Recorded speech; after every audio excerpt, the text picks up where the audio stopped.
How do you lift stones that can weigh as much as a car, stack them higher than a modern skyscraper, and align the whole monument with near-perfect precision, without cranes, steel, or engines?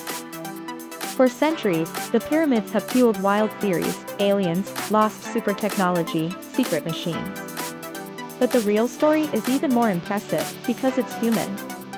In this video we'll answer one big question: how were the pyramids built? And we'll separate what we know from archaeology, what engineering makes most likely, and what still remains uncertain.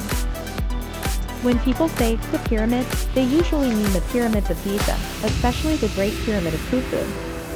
Built during the Old Kingdom, these were not just tombs. They were enormous state projects, tied to religion, royal power, and the idea that the pharaoh would join the gods after death. That means the pyramids were built with planning, organization, and a workforce that could be fed, housed, and managed for years. To understand how it was done, let's follow the same logic a modern building project would use. Where did the stone come from? What tools were used? Who did the work? How were blocks moved? How were they lifted? And how did they achieve such precision?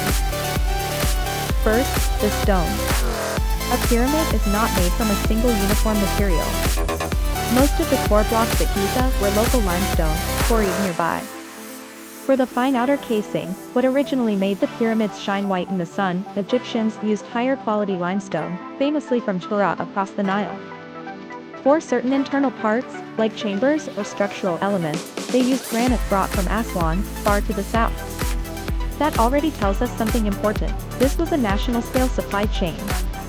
Quarrying, moving, storing, and placing stone wasn't a side task, it was the entire system. Now the tools. Egyptians didn't have iron tools in the Old Kingdom, but they didn't need them for everything. Limestone is relatively soft compared to granite, so it can be cut with copper tools and stone hammers, then smoothed using abrasion, sand, and harder stones. Granite is much harder, but it can still be shaped by pounding with dolerite pounders and by grinding. This is slow, but it works. When you think impossible, you're usually thinking in modern terms: power tools, speed, short deadlines. Ancient Egypt solved the problem differently, with time, manpower, and an industrial rhythm that repeated day after day, year after year. So who built them? Not slaves in chains, but a large organized workforce. Archaeology around Giza indicates worker settlements, food production, and a system that could support thousands of laborers. Think of it like a rotating labor force: skilled specialists, stonecutters, surveyors, masons, carpenters, supported by seasonal workers who could be recruited when the Nile flood reduced farming work. The project required discipline, training, and coordination, but also a strong incentive. Building the king's eternal monument was tied to religion, identity, and the stability of the state itself. Next is transport, and this is where the myth usually collapses. The biggest question is not, how did they cut the stone? It's, how did they move it? The most accepted answer is simple and powerful: sledges. Blocks were placed on wooden sledges and dragged over prepared paths. But dragging heavy stone over sand sounds terrible, until you realize that sand can be controlled. Experiments show that slightly wet sand reduces friction, making it easier to pull a sledge. Add a well-managed path, teams pulling in rhythm, and you have a realistic method that scales. Then comes the Nile. The river was Egypt's highway. Stone from Tura and especially granite from Aswan would travel by boat.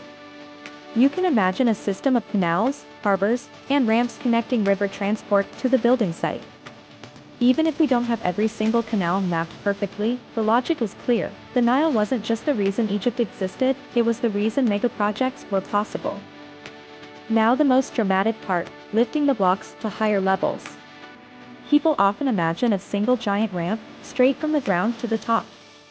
But a ramp that long would be enormous, almost a second pyramid just to build the first. So what did they do?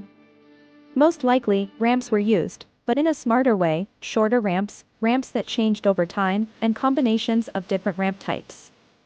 There are several plausible models: a straight ramp for the lower courses, then a zigzag or switchback ramp as the pyramid grew, or a ramp wrapping around the sides.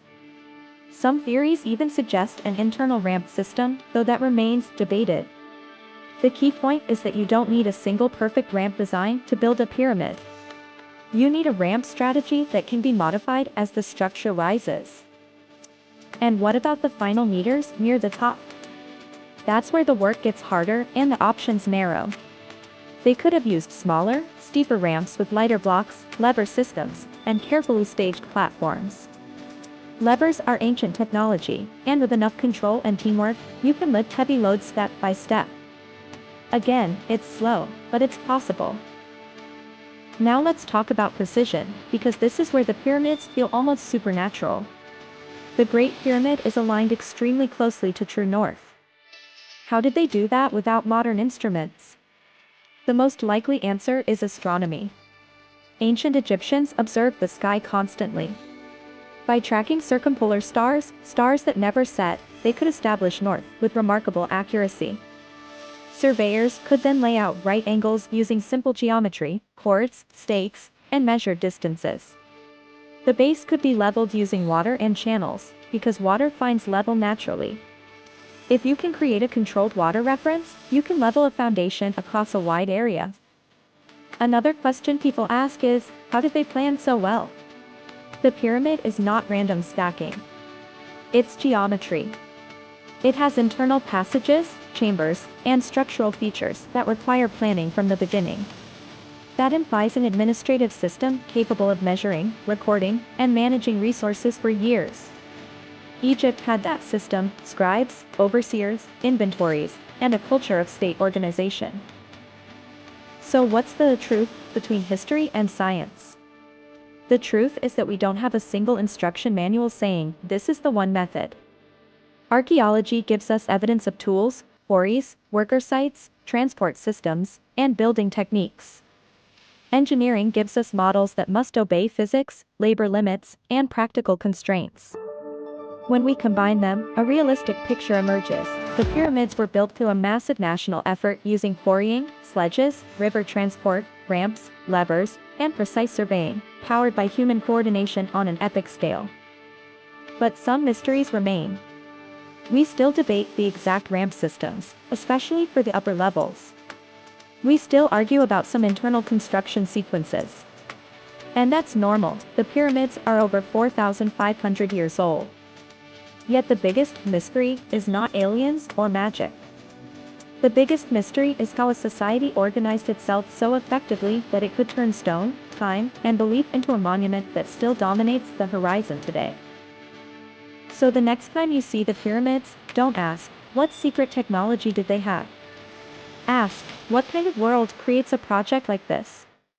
Because the pyramids are not just ancient buildings, they're proof of what human beings can do when they combine knowledge, labor, and a powerful shared purpose.